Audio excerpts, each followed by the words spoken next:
দেখো বিক্রিয়াগুলো আসলে ইজি, খুবই ইজি। এবং বিক্রিয়াগুলোর ভিতরে তোমার ধনাত্মক এবং ঋণাত্মক আয়ন আছে। ধনাত্মক এবং ঋণাত্মক আয়ন মানে কি? ধরো যে H+, এটা হচ্ছে ধনাত্মক আয়ন। আবার ধরো SO4-, এটা হচ্ছে ঋণাত্মক আয়ন। তার মানে ধনাত্মক আয়ন বলতে আমরা বুঝতেছি যেখানে প্লাস থাকে, যেখানে প্লাস থাকে এটাকে বলতেছে ধনাত্মক আয়ন। যেখানে মাইনাস থাকে সেখানে বলতেছে হচ্ছে ঋণাত্মক আয়ন।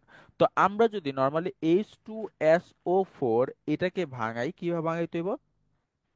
H+ আগে দেখি, প্লাস SO4 মাইনাস, মাইনাস।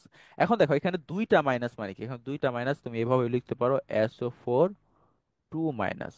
আর এই যে H2 আছে এই জন্য কি দুইটা H+।